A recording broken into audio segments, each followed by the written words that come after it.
Quiero primeramente que abran su Biblia en 1 Corintios capítulo 6 del 9 al 11. Vamos a ver cómo este texto nos habla precisamente de lo que Dios aprueba y en un momento dado Dios desaprueba. El no llamarle pecado a esta práctica es el peor mal que nosotros pudiéramos hacer. ¿Por qué razón? Porque sería cerrarle la puerta al reino de los cielos a estas personas. Fíjense lo que dice 1 Corintios 6 del 9 al 11.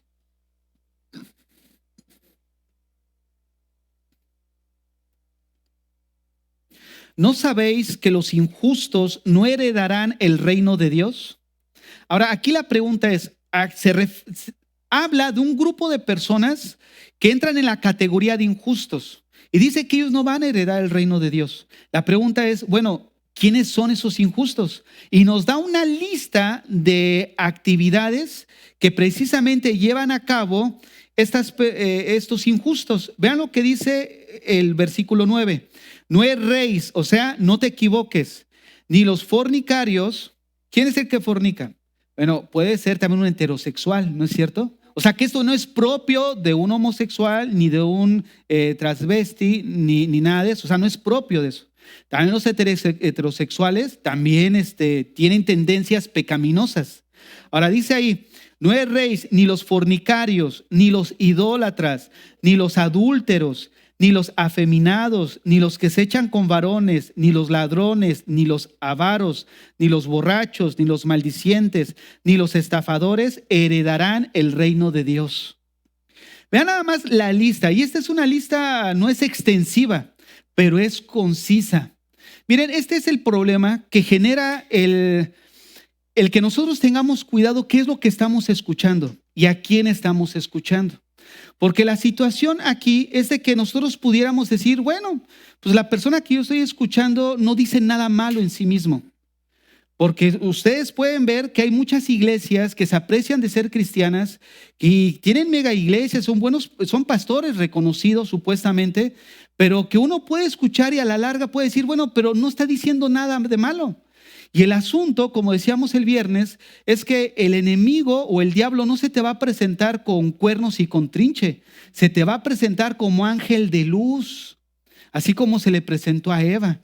Y así hay muchos pseudopastores que se aprecian de ser pastores que en sus iglesias son inclusivas, donde hablan cosas bonitas, cosas motivacionales, te va a ir bien, Dios te ama, Dios aquí, Dios allá, pero no señalan algo que en un momento va en contra de lo que a Dios le desaprueba. Y ahora, eso en un momento dado debemos de nosotros ver que un poquito de levadura leuda toda la masa. Yo les voy a poner un ejemplo.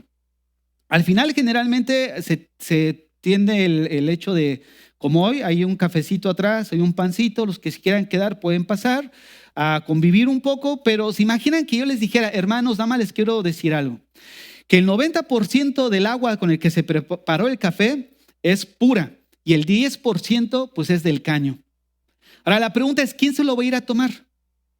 Nadie, ¿va? Eso es lo mismo que sucede con esas enseñanzas. No porque el 90% sea bueno, yo esté expuesto y abierto a recibir todo lo que ellos me dicen. ¿Por qué? Porque ese 10% con el tiempo se va abriendo la brecha. No se va al inicio, pero se va abriendo la brecha. ¿De dónde surgieron los apóstatas? Los apóstatas, decíamos ayer en el programa de La Biblia dice, cuando hablábamos de los testigos de Jehová, no surgieron de la noche a la mañana. De hecho, Russell se empezó a recibir doctrina y enseñanza de la iglesia cristiana, de la palabra. Pero ¿qué pasó? Poco a poco fue abriendo su mente a otras ideas que no eran bíblicas y al ser en un momento confrontado con sus ideas que no coincidían con las escrituras, tomó la decisión de irse. Y así hay muchos que no se van de la iglesia, o sea, los pastores que no dicen, no, pues ya no somos cristianos, pero en la larga su mensaje no es algo que sea 100% bíblico. Entonces, una de las cosas que nosotros vemos es que la Biblia sí señala ciertas conductas que en un momento dado son reprobadas por Dios. Pero ¿por qué no se los dicen? Miren, yo recuerdo que hace un tiempo fuimos a una iglesia Y era un mensaje que tú lo veías y lo escuchabas y bueno, pues está bien, está ok, ¿no? Pero resulta que eso era pura motivación. Y cuando me acerco y le digo, oye, ¿por qué no les predicas el evangelio? No, sí les prediqué el evangelio. Le digo, no, no les predicaste. Porque yo podía observar que todos los que estaban ahí, su mirada desencajada, un vacío espiritual. Y de repente yo le decía, oye, ¿por qué no les predicaste el evangelio? Diles que son pecadores y que se van a ir al infierno si no se arrepienten, que no están alineados con la voluntad de Dios. ¿Y qué dice? No, dice, porque si les digo eso se me van a ir de la iglesia. Pero déjenme decirles algo. Es mejor herir con la verdad que se condenen con la mentira. Y así hay muchos que van a ser condenados con la mentira. ¿Por qué? Porque se creyeron la mentira. No, Dios nos va a acabar aceptando a todos. Al final de cuentas, pues Dios es un lleno de amor. Como un Dios lleno de amor nos va a mandar a la condenación eterna. Y es porque no han leído totalmente bien las Escrituras. Dios, cuando decimos que somos salvos, ¿de qué somos salvos? Somos salvos de la ira de Dios. ¿No es cierto? Romanos 1:18, ¿cómo comienza?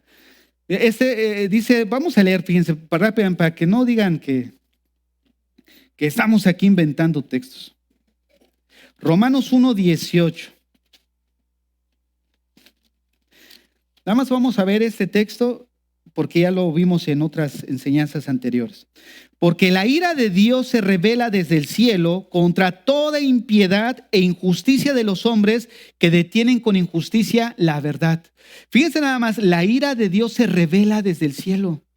Si nosotros pasamos a Efesios, o bueno, pasen rápidamente ahí a Colosenses. Colosenses 3:5. Haced morir pues lo terrenal en vosotros: fornicación, impureza, pasiones desordenadas, malos deseos y avaricia, que es idolatría, cosas por las cuales la ira de Dios viene. Ahora, 1 Corintios 6, ¿qué dice?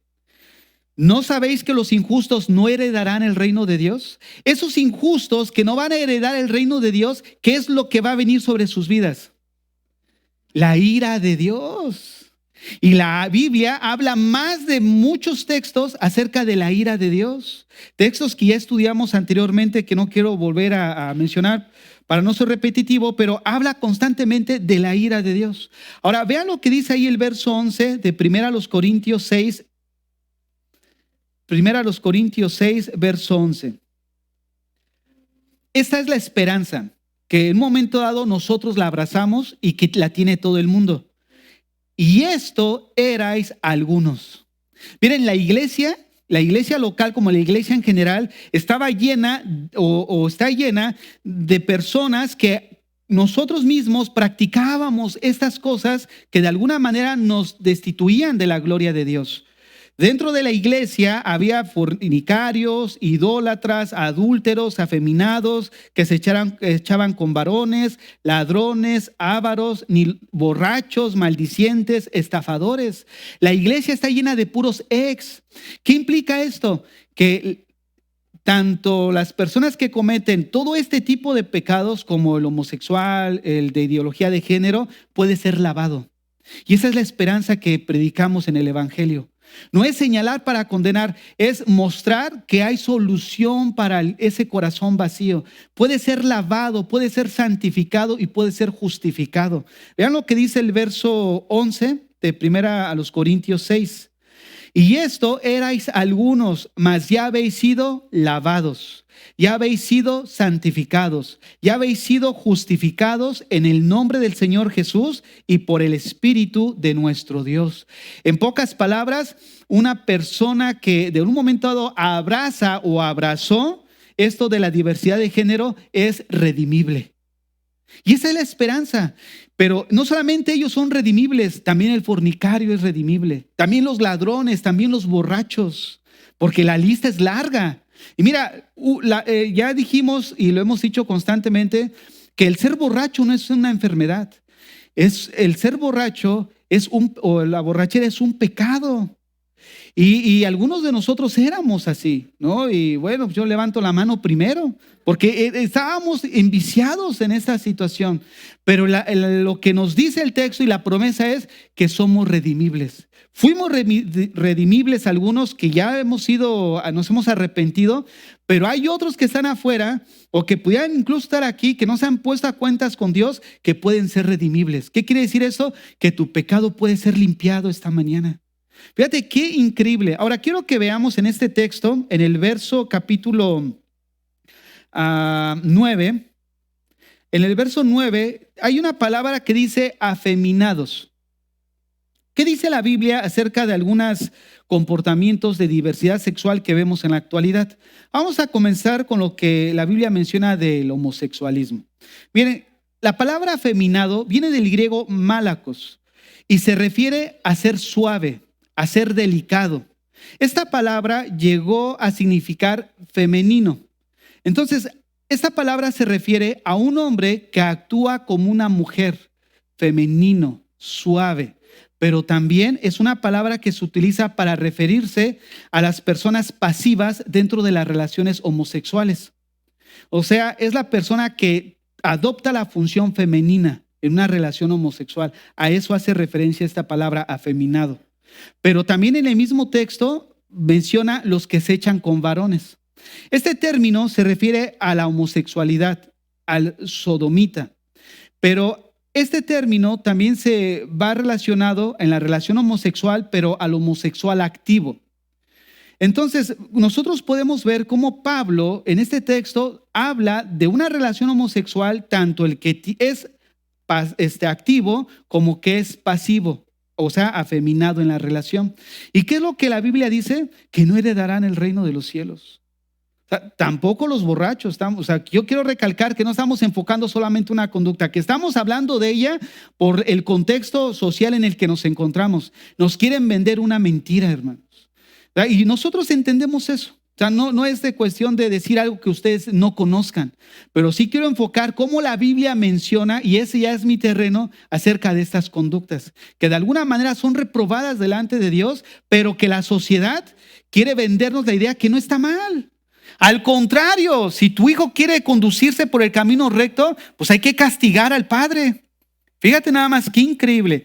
Vayan a Deuteronomio capítulo 22, verso 5. Ya vimos lo que Pablo menciona en Corintios acerca del homosexualismo. Vayamos a ver algo que se menciona en Deuteronomio 22, 5 ahora. Dice el texto: no vestirá la mujer traje de hombre, ni el hombre vestirá ropa de mujer, porque abominación es a Jehová tu Dios cualquiera que esto hace. Yo sé que muchos han leído este texto y generalmente lo señalan como que es pecado que la mujer traiga pantalón. O sea, esa interpretación es muy sesgada, o sea, es algo que ni siquiera no tiene nada que ver con el texto. ¿En qué sentido? Porque si nosotros empezamos a interpretar el texto de esta manera, pudiéramos entonces afirmar que también es pecado que el hombre no use falda. O sea, ningún hombre en la actualidad usa falda, ¿no es cierto? Hay algunas culturas que por su cultura sí lo hacen. Pero déjenme decirles algo, que en los tiempos de la Biblia, todos los varones usaban falda, usaban túnica. O sea, no se refiere específicamente a eso. Al decir no vestirá ropa de hombre, se refiere básicamente a que había cierto estilo de ropa para hombre como para mujer, pero no necesariamente que fuera pantalón. Eso hay que señalar. Miren, en el hebreo, esta palabra que se utiliza, que no vestirá ropa de mujer, se refiere a que la mujer no usará aquello que le pertenece al hombre. En todos los aspectos, llámese armas, llámese un implemento incluso de trabajo, de cosas similar que tiene que ver con relación a lo que es la masculinidad, como también prendas de ropa. Pero déjeme enfocar aquí algo más importante. Esto es lo que en la actualidad se le llama transvesti. ¿Qué es un transvesti? La persona que se viste con ropa del sexo contrario, ¿no es cierto? Y es precisamente lo que el texto nos está señalando. Ahora, una de las cosas que nosotros vemos y explicábamos el domingo pasado es que por qué estas diversidades sexuales o esta libertad de escoger lo que tú quieras hacer y cómo tú vivas, ¿por qué se convierte en una abominación delante de Dios? Porque en primer lugar distorsiona la imagen de Dios en el hombre. El diseño de Dios en nosotros. Nosotros fuimos hechos, tanto hombres como mujeres, a la imagen de Dios. Y una de las cosas que vemos que Satanás hace es destruir la imagen de Dios en todo lo que represente Dios. Por ejemplo, Dios diseñó la familia. Representa lo que es Dios en relación con la iglesia. ¿Qué es lo que está buscando el enemigo a través de la sociedad? Destruir la familia. ¿Por qué está motivando tanto esta diversidad de género? Porque está mutilando lo que es la familia. La familia es el fundamento de la sociedad, el fundamento de la iglesia incluso. Entonces, una de las cosas que nosotros podemos ver es que todo lo que tiene la imagen de Dios, el diablo busca distorsionarlo. Distorsiona la imagen en el varón, distorsiona la imagen en la mujer, que vamos a ver después esto del movimiento feminista, cómo distorsiona totalmente la imagen de Dios en la mujer, y de alguna forma eso es lo que busca el enemigo. Y esto es precisamente ideologías que buscan destruir la imagen de Dios en el hombre.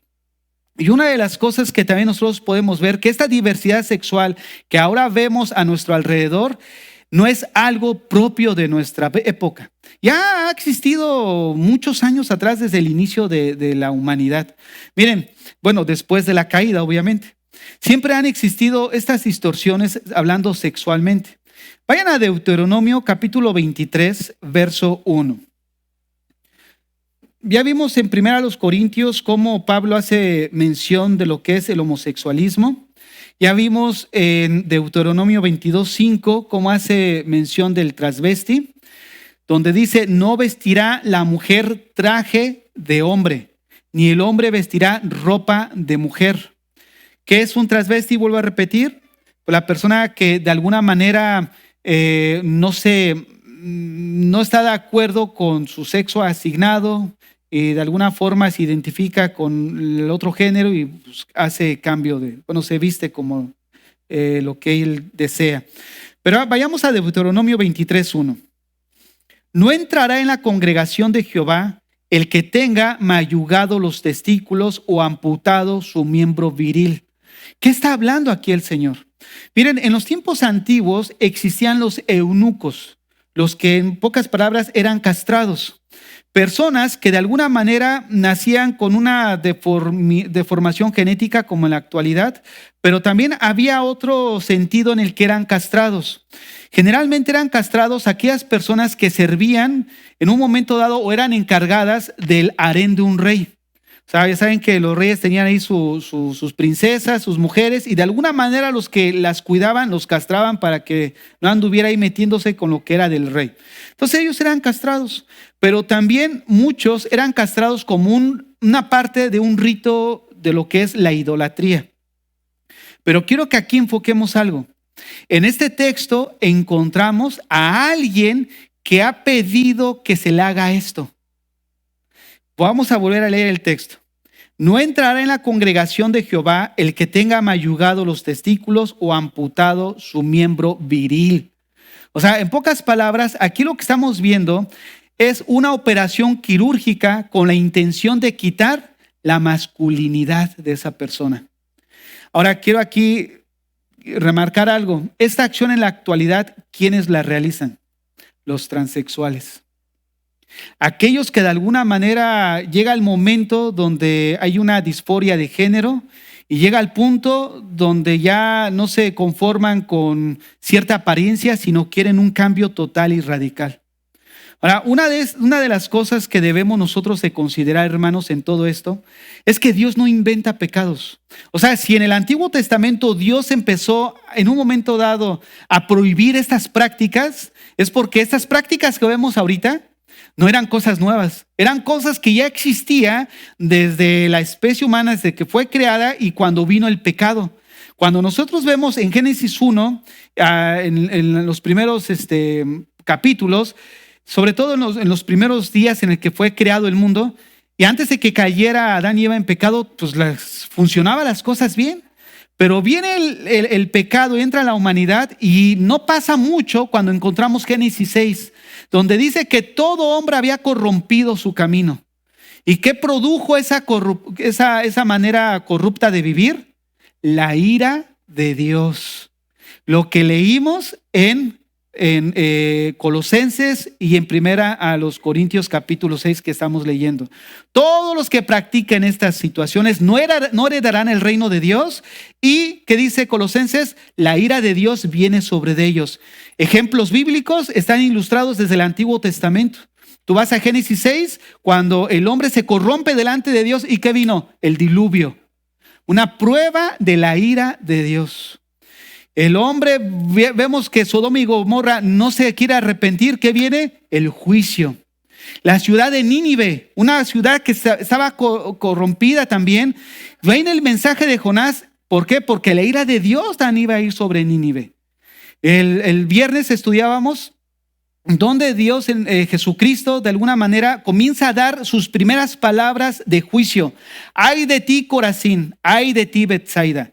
Porque si en Tiro y en Sidón se hubieran hecho los milagros que se hicieron en ti, tiempo hay de que se hubieran arrepentido. O sea, ¿qué quiere decir esto? ¿Qué implicaban los milagros de parte de Jesús? El testimonio de que era el Mesías. Y ante el testimonio visible del poder de Dios, el pueblo, ¿qué hizo? No respondió a través del arrepentimiento. No respondieron al ver la condición en la que ellos se encontraban. Entonces, una de las cosas que vemos es de que vemos cómo la Biblia de alguna manera armoniza completamente. Y es ahí donde vemos que Dios no va a dejar pasar al culpable como inocente, sino que va a dar el juicio propicio a cada persona según sus obras. Una de las cosas, vuelvo a repetir, que debemos nosotros de considerar es que Dios no inventa pecados.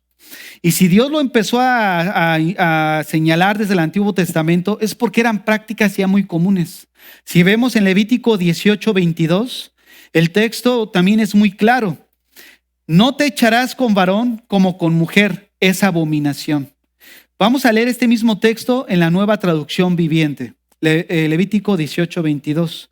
No practiques la homosexualidad al tener relaciones sexuales con un hombre como si fuera una mujer, es un pecado detestable.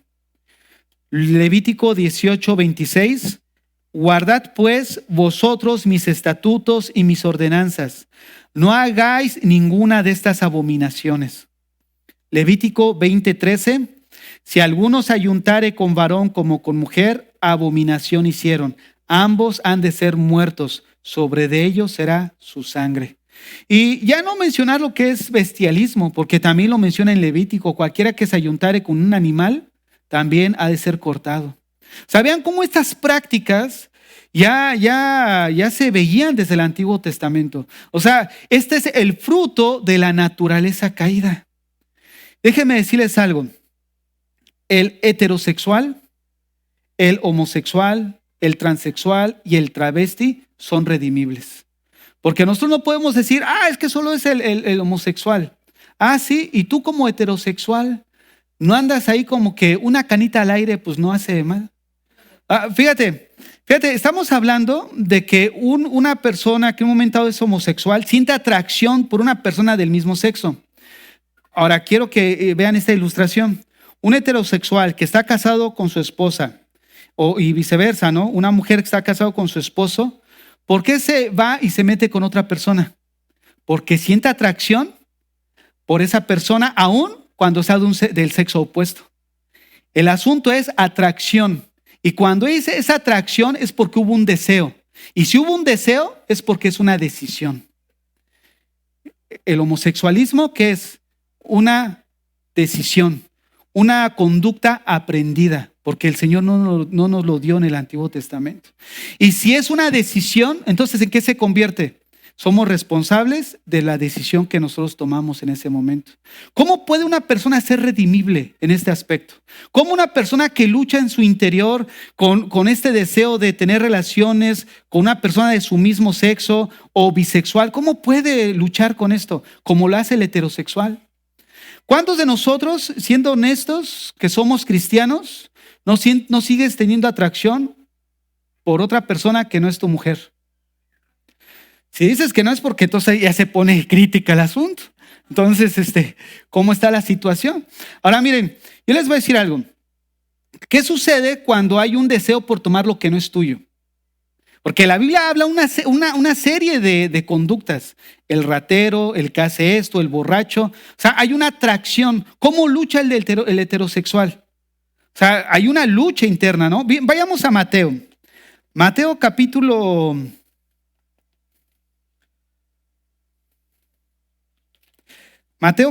5, verso 29. Leamos desde el 27. El texto da a entender que es un mandamiento para el heterosexual. Una persona que tiene atracción por el sexo opuesto, ¿no? O sea, un hombre con atracción por una mujer y viceversa. Fíjate lo que dice. Oíste que fue dicho, no cometerás adulterio. Pero yo os digo que cualquiera que mira a una mujer para codiciarla, ya adulteró con ella en su corazón. Por tanto, si tu ojo derecho te es ocasión de caer, sácalo y échalo de ti. Pues mejor te es que se pierda uno de tus miembros y no que todo tu cuerpo sea echado al infierno. Y si tu mano derecha te es ocasión de caer, córtala y échala de ti. Pues mejor te es que se pierda uno de tus miembros y no que todo tu cuerpo sea echado al infierno. ¿Qué es lo que está diciendo? ¿Que hay que prescribe la mutilación? No, sino imagínate cuántos tuertos no estuvieran aquí. Tantos mancos no estuvieran aquí en la iglesia. No está prescribiendo eso. ¿Qué está hablando? Está hablando de demanda un control total de nuestros miembros. De que si en un momento dado tengo el problema de que mis ojos se vayan, someterlos. Así que si en un momento dado tengo el problema de que hay un pensamiento que se empieza a anidar en mi mente en contra de alguien, controlarlos. Así como el heterosexual controla esos deseos, también la persona que está luchando con un deseo con su mismo sexo debe de ser controlado. Debe de tener sujetado. ¿Por qué? Porque ahí es donde es importante ver de dónde procedemos. Porque si nosotros partimos de la idea bíblica y la verdad bíblica, que procedemos de Dios, entonces ese origen a mí me trae una identidad. Yo sé de dónde vengo y quién soy. Y el mundo me trata de vender una identidad social donde dice, no importa si tú naciste con un aparato reproductor masculino, tú puedes identificarte con el sexo opuesto. ¿Por qué? Porque es la sociedad la que determina el rol de lo que es femenino, lo que es masculino. Pero la Biblia te dice, no, Señor. No es cierto.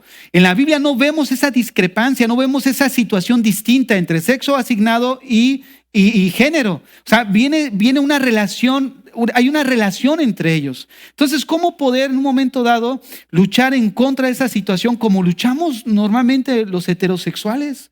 ¿Sabes qué? No, ¿por qué? Porque eso no es algo que le agrade a Dios. Aquel persona que tomaba lo que no era suyo, ¿por qué lo dejaste de tomar? Y estaba el deseo fuerte en tu corazón porque sabías que era pecado, ¿no es cierto? Cuando nosotros vemos y señalamos una conducta como pecado, entonces la tratamos como pecado. Pero cuando nosotros asumimos que esa conducta es de alguna manera algo natural o una enfermedad como el alcoholismo, entonces ¿qué tratamiento le puedes dar? Por eso van a terapias. ¿Por qué? Porque se les ha dicho que es una enfermedad lo que tienen y no son pecadores. Y es lo que estamos viviendo en la actualidad. Se les está enseñando que de alguna forma han dejado de ser pecadores para ser víctimas de sus circunstancias, víctimas de la situación. Y una de las cosas que nosotros debemos de ver es que la Biblia, amados hermanos, nos sigue dando la verdad absoluta de todas estas cosas. Que no solamente es redimible el homosexual, el transvesti, el transexual. No solamente ellos son redimibles, también los heterosexuales. Porque también así como los homosexuales sienten deseo, también los heterosexuales sienten deseo. Y muchos todavía siguen en esas prácticas, donde la Biblia dice que la ira de Dios viene sobre ellos. Este mensaje es un mensaje con el énfasis de asustar. No, no es con el énfasis de asustar. No es con el énfasis de mostrar el amor y la misericordia de Dios. ¿Por qué? Porque tanto homosexual como transexual, como transvesti, como heterosexual, somos redimibles. De alguna u otra forma tenemos una tendencia a esa naturaleza pecaminosa. Como decíamos en el programa de Enfoque Bíblico, ¿el hombre nace malo o se hace malo? Miren, nosotros necesitamos distinguir dos cosas: la naturaleza caída con la inocencia. Nosotros vemos a un niño y cuando va creciendo, ese niño es inocente. Es inocente porque hace las cosas, decimos, inocentemente. No hay un dolo, no hay algo que lo haga con malicia en ese sentido. Hay cosas naturales así. Pero es muy distinto eso a haber nacido con la semilla ya caída, donde nacemos siendo malos. ¿Por qué? Porque ese niño que es inocente, por una parte, también manifiesta rasgos de ¿qué? De egoísmo, mentira. O sea, los niños a veces son mentirosillos, son egoístas, no quieren compartir. O sea, hay que distinguir inocencia con la naturaleza caída y pecaminosa. David dijo, en pecado me concibió mi madre. O sea, cuando tú ves al niño no lo enseñas a portarse mal, le enseñas a portarse bien, porque la maldad ya viene inherente en nosotros. ¿Qué nos enseña el mundo? El mundo te enseña que el ser humano nace siendo bueno y que las circunstancias o el entrar en contacto con la sociedad te acaba corrompiendo. Es lo mismo que está detrás de esta ideología. O sea, son solamente ideas que nos quieren implantar para hacernos creer que al final otros son los responsables de nuestras desgracias. Y quieren llevar a que tú no eres responsable del estado en el que estás. ¿Por qué estamos así? Miren, yo les quiero ser honestos y ser lo más amoroso de mi corazón. Porque hay muchas relaciones que en un momento dado podemos decir, híjole, pues ya a estas alturas sí estoy solo. O sea, en el sentido de que te casaste y de repente sucedió una situación y ahorita te encuentras pues separado. O sea, en ese sentido, ¿por qué? ¿No fue acaso por las decisiones que tomamos mal? ¿No fue acaso por las irresponsabilidades que muchas veces nosotros mismos tuvimos en nuestra vida? Pero déjenme decirles algo, en medio de esa situación, Dios muestra su misericordia porque somos redimibles. Él muestra su amor, su compasión, no nos desecha. ¿Te imaginas qué pudiera pensar una persona en el sentido que se haya cambiado de sexo? ¿Ya no tiene esperanza para Dios? O sea, ¿ya no tiene esperanza en el Señor? Déjenme leerles Isaías 56 del 3 al 5.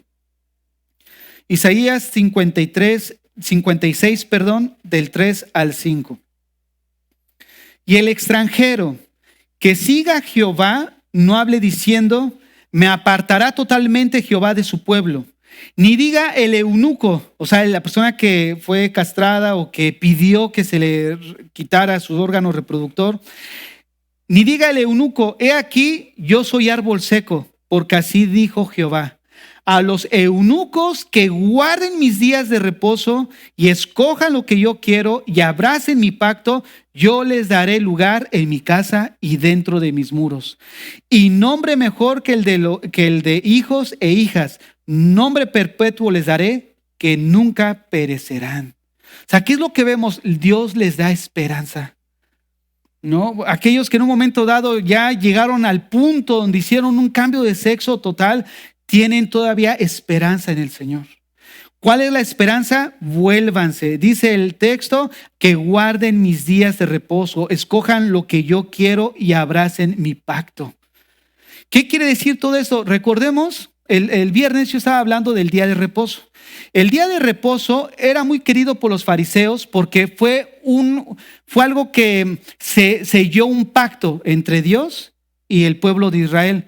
Pero el día de reposo fue dado al pueblo de Israel, no fue dado a la iglesia. Entonces, una de las cosas que nosotros vemos aquí, que dice, guarden mis días de reposo, ¿por qué? ¿Qué implicaba eso? Guardar lo que era la voluntad de Dios.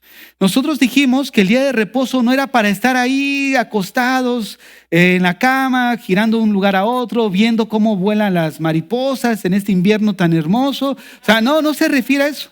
Se refiere que nosotros trabajamos entre semana. Y ese trabajo, ese afán, llega a un momento dado a distraernos de las cosas del Señor. Entonces Dios diseñó un día para que en ese día nosotros como personas dejemos todas esas cosas seculares a un lado y poderlo enfocar al Señor. Un día dedicado al Señor, por eso es el día del Señor, mi día de reposo. Un día donde Dios les dijo, ¿saben qué? Ustedes ya se distrajeron mucho en sus quehaceres porque hay que comer, hay que vestir, hay que pagar las facturas, hay que pagar eso. Pero ahora un día va a ser diseñado para mí, para que me lo des a mí. ¿Por qué? Porque el Señor quiere estar con nosotros. Él busca de nosotros. De hecho, la iniciativa que vemos en la Biblia siempre es de Él hacia nosotros. Entonces, una de las cosas que vemos es, a grandes rasgos, ¿qué implica ese texto? Que toda persona que haya ya llegado al punto donde hubo un cambio de sexo como tal, es redimible, siempre y cuando proceda a Dios a través del arrepentimiento, como el heterosexual. Porque una de las cosas que vemos es de que no hay en el sentido pecados grandes y pequeños. ¿A qué me refiero con esto? De que todo pecado tiene el potencial de condenarnos. Uno puede decir, ay, gracias a Dios que yo no soy homosexual. Ay, gracias a Dios que yo no soy borracho como este. Y ahí está el fariseo. Ay, Señor, gracias. Yo ayuno 2 veces al día, vengo a la iglesia, tú sabes cómo soy. Y piensa que tiene el cielo ganado.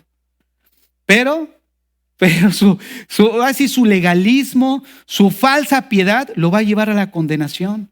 ¿Por qué? Porque él piensa que por todo eso que ha hecho se merece el reino de los cielos. ¿Y qué le dijo Jesús a Nicodemo? Ay, Nicodemo, tú serás muy maestro de la ley, ayunarás tantos días, diezmarás de todo lo que tienes, podrás llevar una vida piadosa, pero eso no te alcanza para entrar al reino de los cielos. Tienes que nacer de nuevo. ¿Por qué? Porque no es lo que tú hagas, es aceptar el camino que yo puse para venir a mí, que es el sacrificio de Cristo. Y eso es el único que nos redime a nosotros, tanto al heterosexual como al homosexual y el transvesti, y llámese como se llame. Dios nos puede redimir. Y esa es la esperanza de este tema, que somos redimibles. Que esto no es decir, yo no soy así, yo no soy el otro, yo estoy bien. Sí, pero el hecho que tú te digas, ay, mira qué hombrecito soy, sí, brincas de cama en cama, te vas a la condenación igual. ¿No es cierto? Como dicen allá un dicho popular, ahí va Pancho Villa con sus 2 mujeres a la orilla, pero va directo al infierno. ¿Por qué? Porque es algo que a la larga Dios reprueba. Y aquí entramos todos. Dice la Biblia en Romanos 3:10 que no hay justo ni aun uno. Pero la gracia y la misericordia de Dios está abiertos sus brazos para recibir a todo aquel que en un momento dado hemos pecado delante de Él. ¿No? ¿Cuántos de nosotros en esta mañana requieren el amor de Dios? O sea, requieren el perdón de Dios por sus pecados. O sea, yo creo que de alguna forma puede haber 1, 2, o si no es que todos, que reconozcamos, incluso ya siendo cristianos, que hemos faltado a los mandamientos de Dios. Y cada día hay que venir a limpiar nuestras ropas. Porque no es vuelvo a repetir, de que agarremos y señalemos, mira, vamos a condenar a aquel, porque no. La iglesia está abierta para todo tipo de personas en el sentido de que busquen a Dios para poder cambiar sus vidas. ¿No? Las puertas están abiertas. Yo les decía hace tiempo que aquí venía un joven que ya se había hecho algunas modificaciones en su cuerpo y de alguna manera estaba luchando en su identidad. Muchas veces había intentado suicidarse y pues a la larga ya no supimos qué pasó de él, ¿no? Fue al psicólogo, le dijo, no te metas a la iglesia, te van a envenenar, te van a decir todo lo opuesto. Salió huyendo. Y es ahí a lo que vamos. Le están dando la solución, que es el camino de Dios, y ¿qué resulta? Le dan la espalda al Señor. Entonces, de alguna forma, la misericordia y el amor de Dios está esta mañana aquí con nosotros. Dios quiere ministrar tu corazón. Dios quiere perdonar esas áreas en tu vida que tienen que ser lavadas. Mira, no hay, Jesucristo cuando agarró a la mujer, le llevaron a la mujer adúltera, ¿qué le dijeron? Mira, Señor, a esta pecadora heterosexual, aquí está, pero anda, la agarramos en el acto mismo del adulterio. ¿Y qué le dice el Señor? El que esté libre de pecado, que arroje la primera piedra. ¿No? Estos temas no son para juzgar en el sentido de señalar y hacernos nosotros inocentes, sino en el sentido de que vengamos al Señor porque Él está dispuesto a perdonarnos, porque de alguna forma, como dice la Biblia, todos hemos pecado delante de Dios. De alguna u de otra forma, Dios quiere redimirnos, limpiar nuestro corazón, llenar el vacío, la tristeza de nuestra vida. ¿Cuántos luchamos todavía porque de alguna forma no nos ubicamos, como le decía la vez pasada, a veces que ni nos aguantamos nosotros mismos? No te aguantas ni tú mismo, ya no sé qué es lo que pasa, ¿no es cierto? Dios quiere limpiar tu corazón. Dios quiere sanar tu vida. Cierra tus ojos ahí donde estás.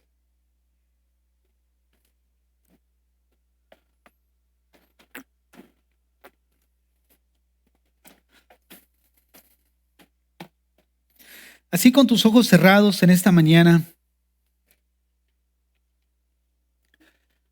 Si hay alguien esta mañana que quiera venir al Señor, es el momento adecuado. Es el momento indicado donde puedes venir a ponerte a cuentas con el Señor.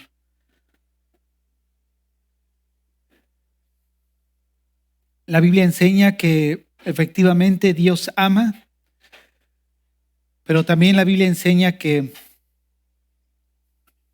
Él es un Dios justo y tiene que castigar el pecado. Y solamente hay dos caminos.